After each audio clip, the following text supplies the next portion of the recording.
저는 개인적으로 내가 살고 있는 이 땅의 역사가 영원하지 않다라는 것과 또 더하여서 내가 앞으로 들어가야 될 그 찬란한 영광의 처소가 있다라고 하는 그 사실, 요한을 통해서 보여주는 이 하나님의 보좌가 있다라고 하는 이 사실이 개인적으로는 큰 위로가 되고 또 소망이 됩니다. 세상이 전부인 줄 알고 세상에 속해서 하나님 부정하고 살아가는 이 세상에서 믿음 지키면서 살아가는 그 성도들을 위해서 오늘 요한은 하나님의 보호자를 보여주고, 그리고 하나님의 보호자와 그 보호자를 중심으로 한 그 영광스러운 장소를 우리에게 보여주므로 이 땅 보지 말고 그것을 보면서 소망 가운데 인내하면서 위로하면서 우리를 또 말씀의 자리로 초대합니다. 오늘 듣게 되는 이 말씀이 우리 성도님들에게 또 큰 위로가 되기를 주의 이름으로 축원합니다. 요한이 두 번째 성령이 감동되어서 이제 하나님의 보호자 앞으로 옮겨지는데, 요한은 하늘에 열린 문을 통해서 이 나팔 소리 같은 큰 음성을 듣습니다. 그 음성은 이리로 올라오라 라는 말씀이었고, 앞으로 마땅히 일어날 일을 보여주시겠다라고 하는 내용입니다. 그 음성을 듣는 순간 성령의 감동을 통해서 요한은 하늘에 펼쳐진 보호자를 봤습니다. 그리고 그 보호자에 앉으신 인간의 말로는 어떻게 설명할 수 없는 너무나 영광스러운 하나님의 모습을 봤습니다. 그래서 그 영광스러운 하나님의 모습을 표현할 길이 없어 요한은 세 가지 보석으로 표현을 했습니다. 그리고 오늘 이제 우리가 본문에서 봤던 하나님의 보호자를 둘러 있는 24보좌와 그리고 24보좌의 흰옷을 입고 머리에 금관을 쓰고 있는 24장로들을 보았습니다. 여기 24보좌에 앉아있는 24장로들이 어떤 존재인가 하는 것에 대해서 전통적으로 두 가지 견해가 있습니다. 이게 두 가지 견해로 나누어지는데, 첫 번째 견해는 지상적 존재로서 교회를 상징한다. 다시 말하면 교회인 하나님의 백성 전체를 상징한다라고 생각하는 견해와, 또 두 번째는 천상적 존재다. 즉 하나님에게서 가장 가까이 하나님을 섬기는 천사 그룹이다라고 보는 이 두 가지 견해로 나눕니다. 이제 첫 번째, 이 24장로는 지상적 존재로 교회를 상징한다, 하나님의 백성 전체를 상징한다라고 하는 견해를 가진 분들은 왜 그렇게 생각하냐면, 성경에는 천사를 장로라고 표현하는 경우가 없죠. 혹시 들어보셨어요? 천사를 장로라고 표현하는 경우를 들어보셨어요? 성경 읽으시면서 보신 적 있어요? 없습니다. 그러니까 천사를 장로로 표현하지 않는다라는 것과, 또 더하여서 이 24장로가 입고 있는 흰 옷, 이 옷은 이긴 성도들이 입게 될 옷이잖아요. 그리고 또 머리에 쓰고 있는 금관, 이 면류관 역시 승리한 성도들이 쓰게 될 관이라는 것이죠. 그래서 이 24장로는 지상적 존재로 교회를 상징한다는 거예요. 그래서 아론의 반차인 제사장을 24반열로 나누잖아요. 그래서 24반열로 나눈 제사장을 상징하고, 또 구약의 이스라엘 12지파의 족장과 신약의 12사도들을 상징하는 교회를 상징한다. 그래서 교회인 하나님 백성 전체를 상징하는 대상이 바로 24장로다, 이렇게 보는 거예요. 지상적 존재라고 보는 관점이에요.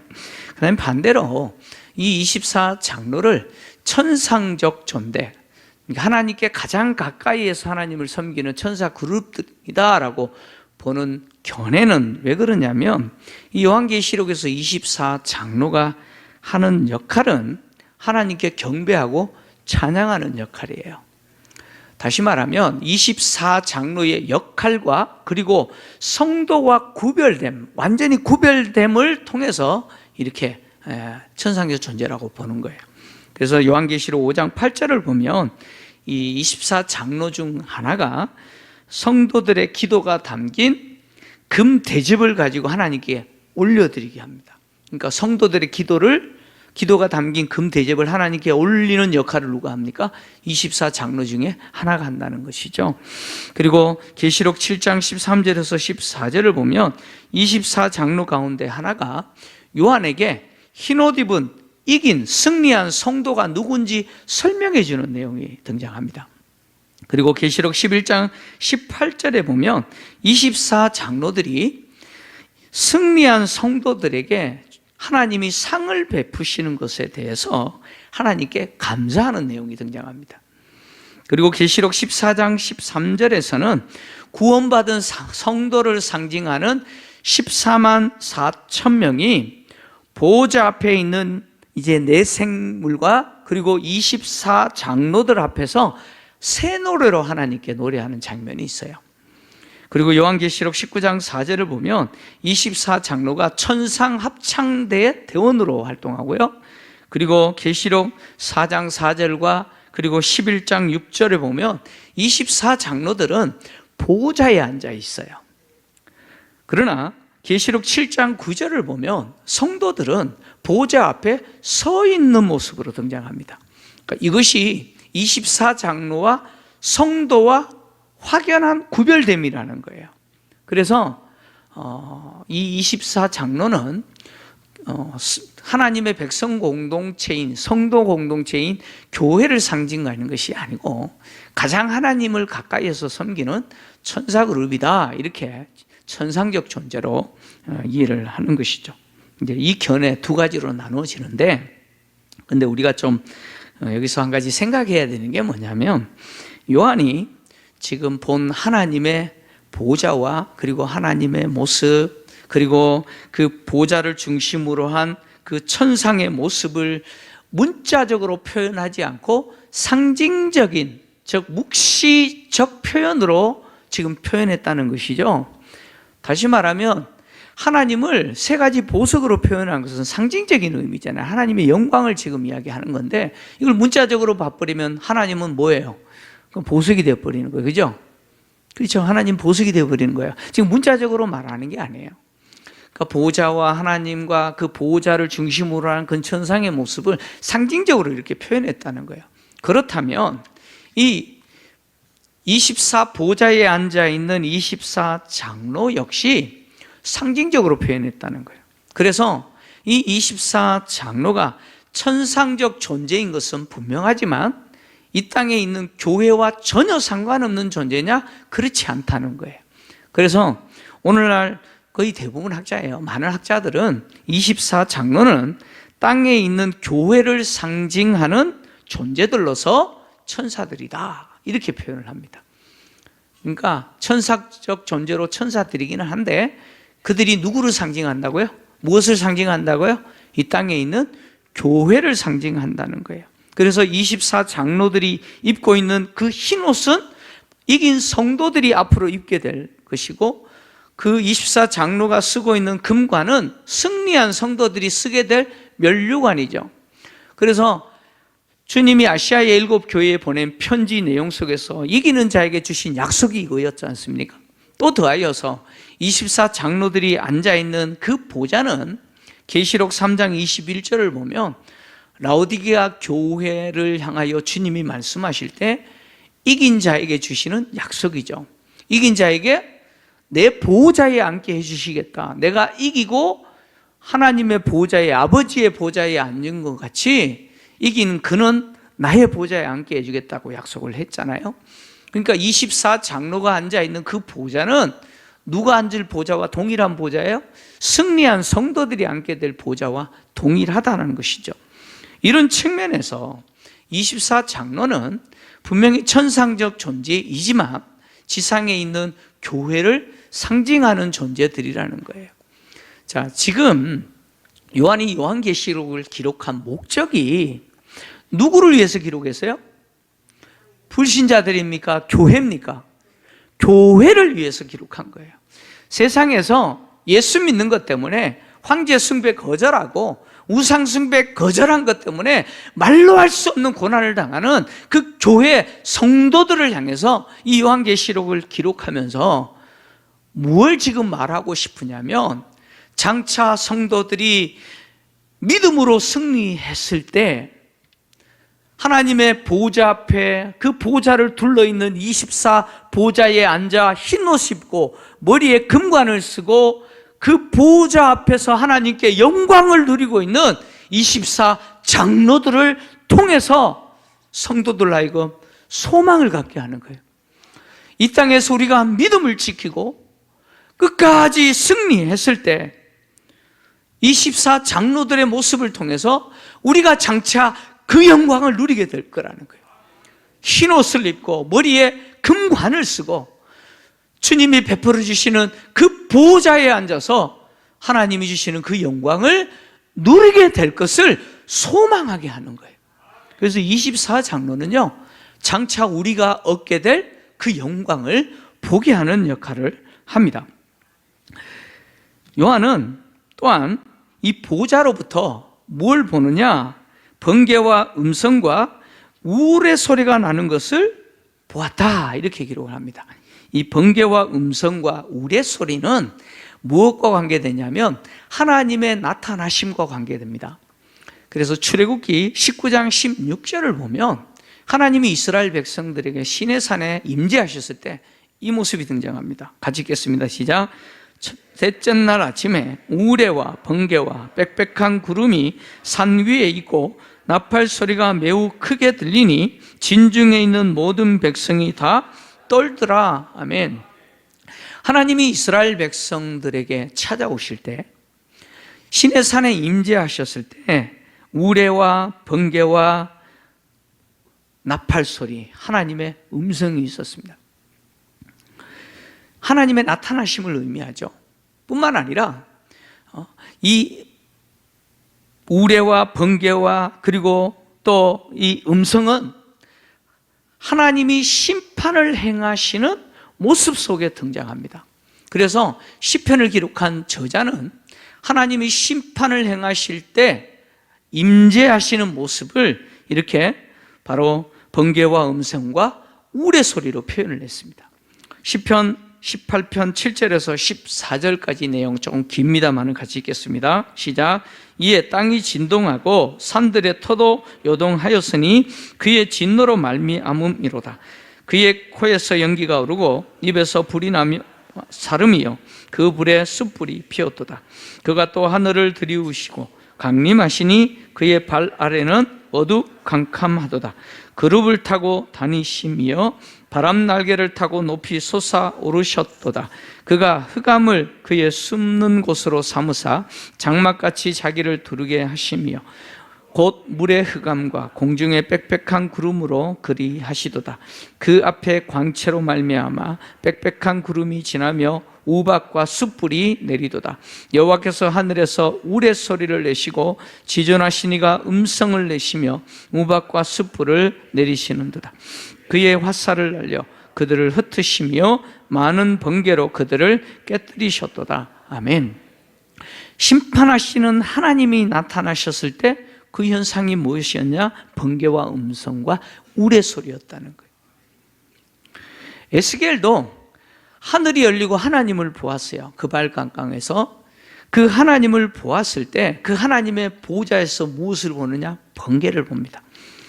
에스겔서 1장 13절을 보면 이렇게 기록하고 있습니다. 또 생물들의 모양은 타는 숯불과 횃불 모양 같은데 그 불이 그 생물 사이에 오르락 내리락 하며 그 불은 광채가 있고 그 가운데서는 번개가 나며, 이렇게 기록합니다. 여러분, 요한계시록 4장과 5장을 이해하시기 위해서는 에스겔서 1장을 여러분 읽으십시오. 그러면 요한이 에스겔서 1장에 등장하는 그 심상들을 많이 반영합니다. 하나님의 나타나심을 의미하는 번개와 음성과 우레 소리를 요한이 하나님의 보호자 앞에서 봤다라고 하는 것은 특히 하나님의 심판 행위와 관계됩니다. 그래서 요한이 본 이 번개와 음성과 우레 소리는 하나님이 이제 일곱 인, 나팔, 일곱 대접을 통해서 심판하실 때 그대로 등장합니다. 요한계시록 8장 5절을 가지겠습니다. 읽습니다. 시작. 천사가 향로를 가지고 제단에 불을 담아다가 땅에 쏟음에 우레와 음성과 번개와 지진이 나더라. 계시록 11장 19절 또 있습니다. 시작. 이에 하늘에 있는 하나님의 성전이 열리니 성전 안에 하나님의 언약궤가 보이며 또 번개와 음성들과 우레와 지진과 큰 우박이 있더라. 계시록 16장 17절에서 18절 가지겠습니다. 시작. 일곱째 천사가 그 대접을 공중에 쏟음에 큰 음성이 성전에서 쫄아붙어 나서 이르되 되었다 하시니 번개와 음성들과 우레소리가 있고 또 큰 지진이 있어 얼마나 큰지 사람이 땅에 있어 온 이래로 이같이 큰 지진이 없었더라. 아멘. 하나님이 행하시는 인을 떼시는 심판, 나팔을 부르는 심판, 그리고 대접을 쏟으시는 심판 행위 속에서 이 번개와 음성과 우레 소리가 등장하는데, 여러분 하나님이 행하시는 이 심판은요 점점 강도가 세져요. 점점 강도가 세져요. 그리고 첫 번째 심판인 인을 떼시는 심판 가운데 일곱째 인이 떼어졌을 때 이 번개와 음성과 우레 소리가 등장합니다. 그리고 두 번째 심판인 나팔 심판 가운데 일곱째 나팔이 불어졌을 때 이 번개와 음성과 우레 소리가 등장합니다. 그리고 마지막 심판인 대접을 쏟는 심판 중에 일곱 번째 대접이 쏟아졌을 때 바로 번개와 음성과 우레 소리가 등장합니다. 자, 그러니까 지금 요한이 하나님의 보호자 앞에서 번개와 음성과 우레 소리를 보았다라고 하는 것은 뭘 이야기하냐면 하나님의 심판하시는 그것을 보았다라는 것이죠. 보호자는 무엇이라고 말씀드렸습니까? 보호자는 통치와 심판이 시행되는 현장이에요. 하나님이 하늘에 펼쳐진 그 보호자에 앉으셔서 세상을 통치하시고 심판하시는데, 요한이 번개와 음성과 우레 소리를 보았다라고 하는 것은 세상을 향한 하나님의 심판이 결정되었고, 그리고 종말적 사건으로서 하나님의 심판이 하늘에서 이미 어떻게 됐다는 거예요? 이미 진행되고 있다는 것을 요한이 보았다, 그런 이야기입니다. 하나님은 세상을 통치하십니다. 세상의 제왕들과 통치자들과 권세자들이 세상을 좌지우지하는 것 같아도 실제는 하늘에 펼쳐진 보좌에 앉으신 하나님이 통치하시죠. 그리고 하나님이 교회를 박해하고 성도들을 박해하는 세상에 대해서 심판하시기로 그 보좌에서 어떻게 하셨다는 거예요? 결정하셨다는 거예요. 심판하시기로 결정하셨을 뿐만 아니라 그 종말적 심판이 이미 하나님의 보호자 앞에서는 어떻게 되고 있어요? 이미 진행되고 있다는 거예요. 그것을 요한이 보았다는 거예요. 성도는 이것을 보는 사람들이죠. 이것을 믿음의 눈으로 보는 자들이 성도입니다. 하나님이 하나님의 보호자, 하늘에 있는 보호자에서 세상에 대해서 이미 심판을 결정하셨고, 그것이 이미 하나님의 보호자 앞에서는 시행되고 있다라고 한다면 이 땅에 대한 하나님의 심판은 반드시 이루어지겠어요? 안 이루어지겠어요? 여러분, 이루어질 수도 있고 안 이루어질 수 있는 문제가 아니에요. 하나님의 보호자 앞에서 결정되어졌고 이미 진행되고 있다는 것은 이 땅을 향한 하나님의 심판이 반드시 있을 거라는 거예요. 비록 세상에서는 예수 믿는 것 때문에 힘든 시간들을 보내고 또 고난을 당하지만 성도는 바로 그 보호자를 보는 사람들이잖아요. 그리고 이 세상에 대해서 하나님이 반드시 심판하신다라는 사실을 믿는 사람들이 누구예요? 성도입니다. 성도.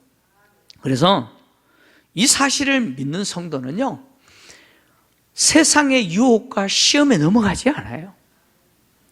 비굴하게 세상과 타협하면서 살지 않습니다. 하나님이 반드시 세상을 심판하실 거라고 하는 이 믿음의 눈으로 그 보좌를 바라보는 성도는 세상에 대해서 당당하게 삽니다. 믿음으로 살아요. 예수 부인하지 않습니다. 주님 오실 그날을 인내하면서 세상에 대한 하나님의 심판이 있을 것임을 믿음으로 인내하면서 살아가는 것이죠. 저는 우리 교회가 이런 교회가 되기를 원합니다. 우리 성도님들이 비굴하게 세상과 타협하면서 사는 성도들이 아니라 믿음으로 결단하고 믿음으로 인내하시면서 살아가시는 그런 성도님들 되시기를 축원합니다. 요한은 계속해서 보좌 앞에 켠 등불을 7을 보았다. 그리고 그 켠 등불 7은 바로 하나님의 7 영이다, 이렇게 해석까지 했습니다. 요한은 하늘의 성전이잖아요. 땅의 성전이 아니라 하늘의 성전인 하나님의 보좌 앞에 하나님의 영이신 성령이 충만하게 거하시는 것을 본 거예요. 여기 7이라고 하는 숫자는 완전수죠. 충만을 의미합니다. 하나님의 영이 충만하게 거하신다, 그런 이야기죠. 여기 등장하는 켠 등불 7은 성전에 있는 성소를 밝히는 등대를 이야기합니다. 하나님은 하늘에 있는 성전을 모형으로 땅에 모세를 통해서 성막을 건축하게 했고 솔로몬을 통해서 성전을 건축하게 했어요. 땅에 있는 성막과 성전은 하늘의 모형이죠. 하늘의 성전의 모형입니다. 그래서 모형이기 때문에 영원하지 않죠. 그래서 성막이 무너지고 솔로몬을 통해서 성전이 건축되어졌고 그 성전에 있는 성소를 이 7 등대가 불을 밝히고 비추지만 이 성전 역시 영원한 것이 아니기 때문에 무너졌습니다. 그리고 이 성전은 다시 스룹바벨에 의해서 건축되어지고 헤롯 성전으로 그 역사가 이어지지만 영원한 것이 아니기 때문에 결국 무너진 거죠. 결국 무너졌어요. 하나님은 이제 사람의 손으로 짓지 않는 참 성전 대신 예수께서 이 땅에 오시고 그 참 성전 대신 예수 그리스도의 몸으로서 성전 공동체인 교회 공동체를 이 땅에 세우셨어요. 교회 공동체는 사람의 손으로 세운 게 아니에요. 교회 공동체는 하나님이 세우신 공동체인데 성령의 충만한 임재를 통해서 세우신 공동체죠. 그래서 교회가 이 땅에 시작될 때 성령의 임재를 통해서 성령의 오심을 통해서 시작되었고 그 성전 공동체인 교회 공동체가 성전 공동체로서 기능과 역할을 하도록 성령의 충만한 임재가 있는 것이죠. 교회는 성령이 충만히 임재한 성령 임재 공동체로서 성전 공동체죠. 바로 주님의 몸인 성전 공동체입니다. 그래서 바울은 고린도전서 3장 16절에서 성전 공동체인 성도들의 개인의 몸뿐만 아니라 그 교회 공동체가 성전 공동체라고 이렇게 기록을 하고 있습니다. 고린도전서 3장 16절을 좀 같이 읽습니다. 시작. 너희가 성전 하나님의 성전인 것과 하나님의 성령이 너희 안에 계시는 것을 알지 못하느냐. 아멘. 바울이 말하는 이 성전은 성도 개개인의 몸일 수도 있어요. 우리의 몸은 성령이 거하는 거룩한 전이다, 이렇게 말하는 것일 수도 있지만 지금 바울은 고린도 교회를 향해서 말합니다. 그러니까 고린도 교회는 주님의 몸으로서 성전 공동체라는 것이죠. 그래서 성전 공동체인 성도 개인이든 교회 공동체든 우상 숭배하면 됩니까? 안 됩니까? 안 된다, 그런 이야기예요. 더럽히면 안 된다, 지금 바울은 그 이야기를 하고 있는 것이죠. 교회는 그런 의미에서 참 성전 대신 그리스도의 몸으로서 성전 공동체입니다. 교회가 성전 공동체로서 역할을 하기 위해서 성령이 충만하게 임재해 계시는 것이죠. 다시 말하면 교회는 성령 충만한 공동체여야 합니다.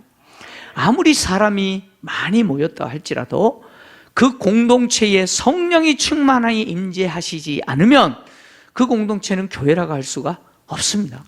그래서 교회는 성령 충만한 공동체여야 되는데, 그러면 어떤 공동체가 성령 충만한 공동체입니까?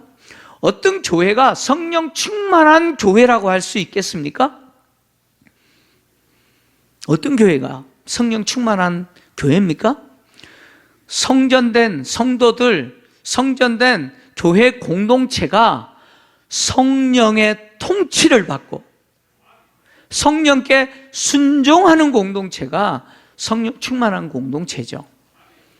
여러분, 세상에 성령 충만한 공동체는 세상에 어떤 소리가 나가야 되느냐? 어떤 소리가 나가야 됩니까?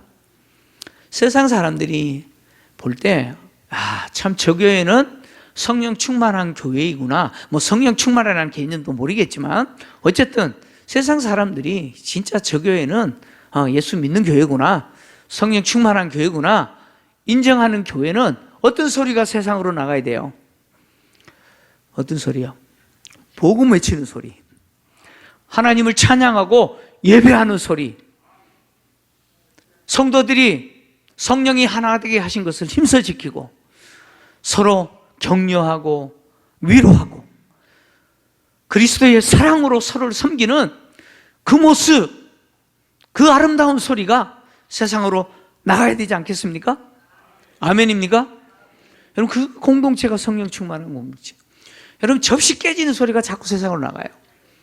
네? 접시 깨진다는 말이 무슨 말인지 이해되시죠? 여러분, 그런 소리가 세상으로 나가는 공동체는요, 여러분, 성령 충만한 공동체가 아닙니다. 어떻게 보면 교회가 아닐 수도 있어요. 교회는 성령 충만한 공동체여야 됩니다. 저는 우리 교회가 그런 공동체이기를 원합니다. 저부터 노력해야 되고요. 성정 공동체인 우리 모두가, 우리 교회가 성령 충만한 교회 되도록 애써야 됩니다. 노력해야 돼요. 요한은 계속해서 보좌 앞에 수정 같은 유리바다를 봅니다. 그리고 눈들이 가득한 네 생물을 봅니다. 이 네 생물은 에스겔서 1장에 등장하는 건데, 이제 다음 시간에 이 네 생물은 다루고요. 오늘은 수정 같은 유리바다까지만 다루게 되는데, 이 수정 같은 유리바다에 대한 구약적 배경도 에스겔서 1장입니다.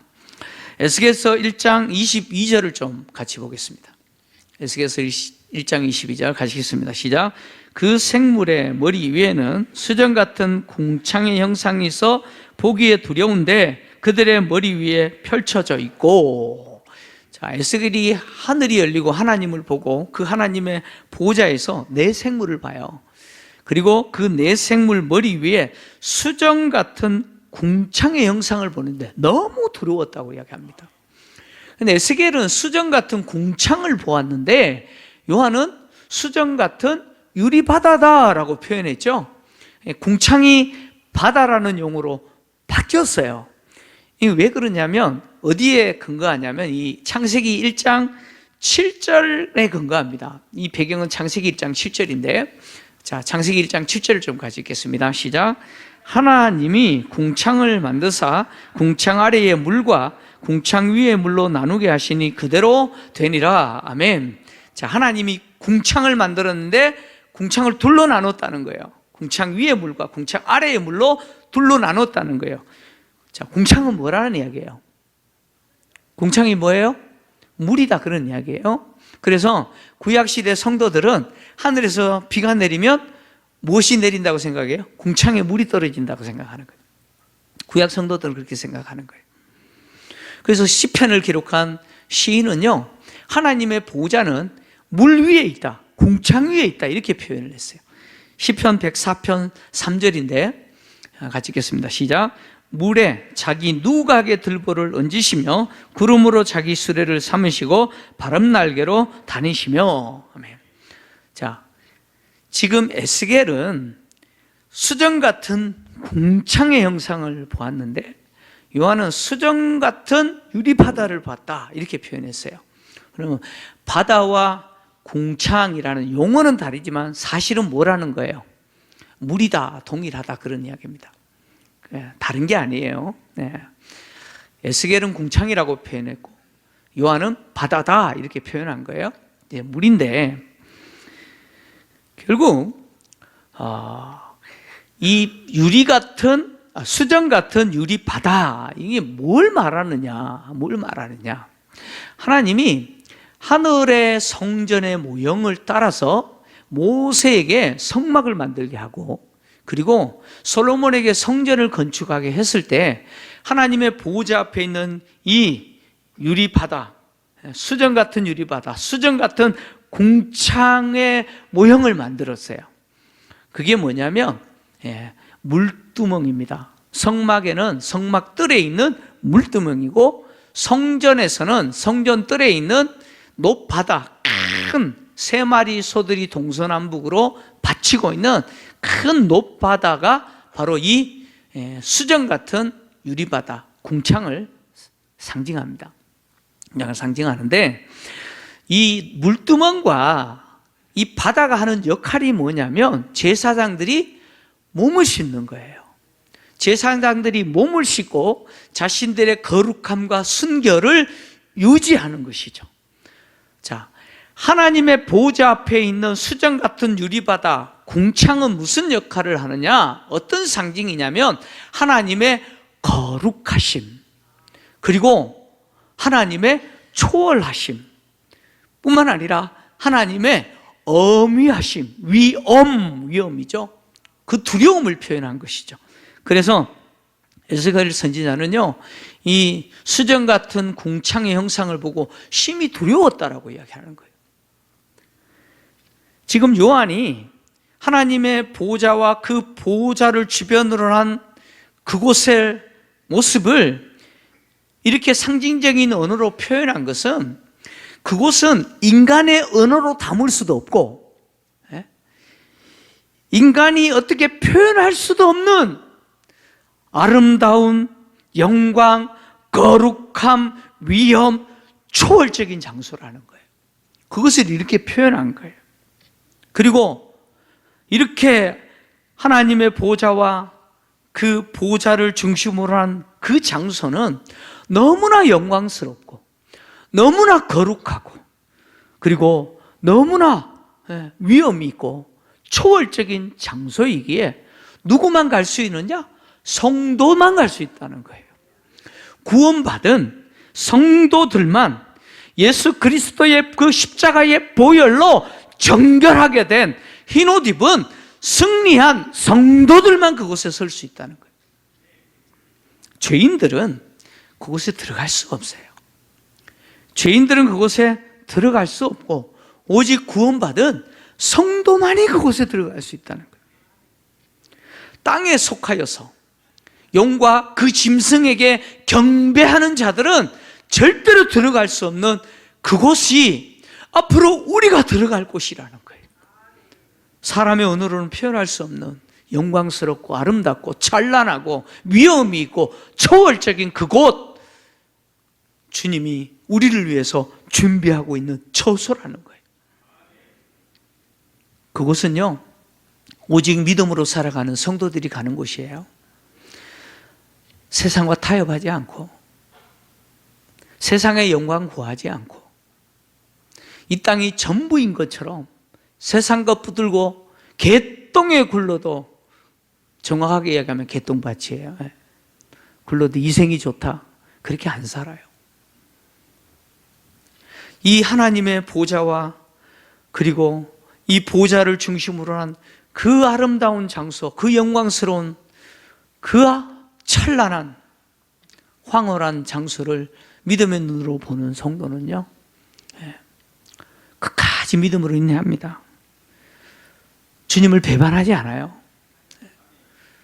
작은 것 때문에 주님 모른다 하지 않습니다.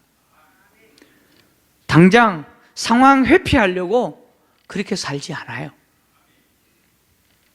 삶을 통해서 나의 주님은 예수입니다, 믿음으로 고백하고, 또 불신 세상에서 주님만이 인류의 역사의 주인이십니다, 주님만이 세상의 역사고 이 세상은 반드시 하나님이 심판하십니다 라고 하는 사실을 나의 삶에 모습을 통해서 증인의 역할로 드러내는 그 삶을 삽니다.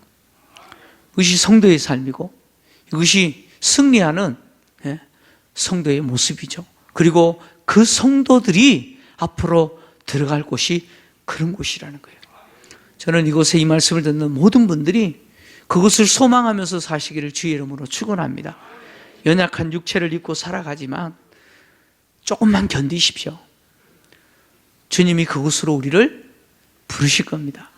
그때 그곳에서 먼저 가신 우리 신앙의 선배들과 함께 한없는 영광 가운데 기뻐하는 저와 여러분 되시기를 주의 이름으로 축원합니다.